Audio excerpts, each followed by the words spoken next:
iPads and other devices are called tablets because they belong on tables. They are tested 20 centimeters away from that big guy that I showed you before. 20 centimeters away. They are not approved to be held in the laps of little children, although millions of kids are having them now in schools because the people involved in educational technology and those involved in public health research are not talking to one another. Because if they were, they would understand that you're giving children a two-way microwave radiating device, and if you must give them such a device for learning purposes, put it on airplane mode so that it's not sending and receiving signals as it does otherwise. Now, this is some new modeling, again, that we've developed with colleagues in Brazil, and we can share with you how we've done it. We first start out with the MRI and create the model with 1 millimeter voxels, and this is quite a bit of work goes into creating this, and here is what it looks like after a period of 6 minutes. And that's really not as bad as it might look because you see the red area only gets partway through the eye of the adult, right? The one that we're really concerned about is this one with the young child. And this is a 3-year-old brain that we modeled. And you see that by the end of that 6-minute call, the peak radiation, yellow and red, is getting all the way into almost both eyes. And again, this is one call, and it's not going to kill anybody. It may not cause any biological effect whatsoever for 1 call or 2 calls or 3 calls. But the question is, what's the cumulative impact of this kind of exposure? How do we evaluate it? And I want to show you an example of some of the work that we are doing now that I'm releasing here for the first time. And this is a modeled microwave radiation dose of a 6-year-old with greater levels to the frontal and temporal lobes, eyes and cheek. And watch this here. Now, yellow, white, and red are the hottest, all right?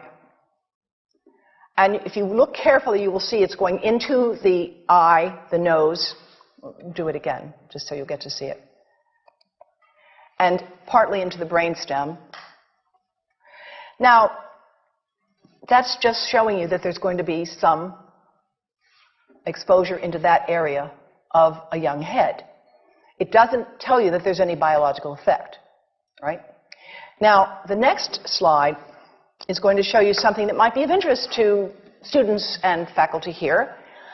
And that has to do with exposure to the reproductive organs. We call them the gonads. I think you say the testicles. And bone marrow.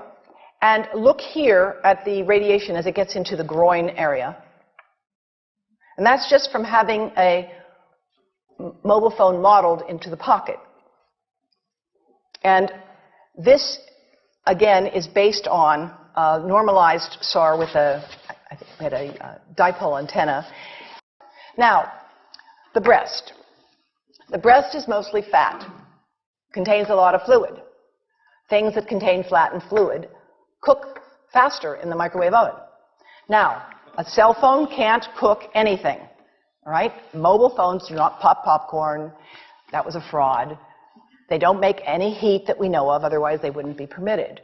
But they do go through things that contain fat and fluid, and we are now working at Environmental Health Trust with scientists at the University of California, San Francisco, scientists formerly the president of the American Cancer Society of California, because we are seeing women who keep cell phones in their bras. Has anyone seen a woman put a cell phone in her bra? Hands up, please. Please tell them you've heard now why they shouldn't do that. And here I want to show you our first case report from 2009, and we now have many more. This was a Chinese-American woman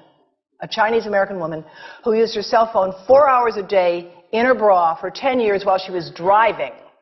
Now, and you drive with a phone on your body.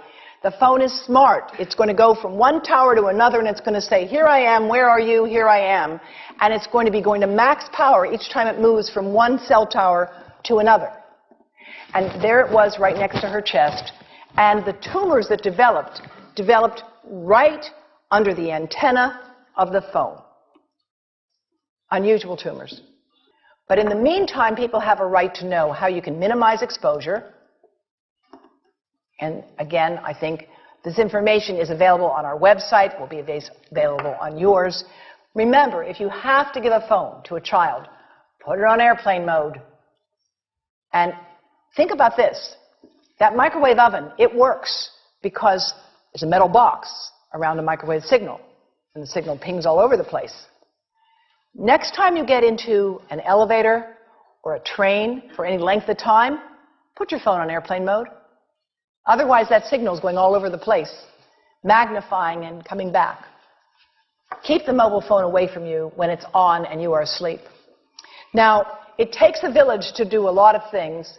These are some of the people whose materials I've used today with their permission, and I can't read this list to you, but I want you to know that I feel really honored to be working with some of the most talented people in the world on this issue.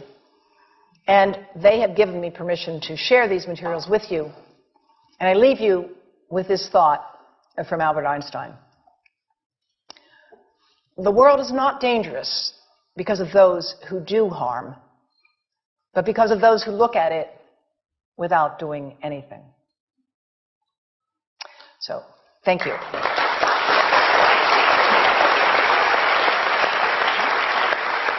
Thank you.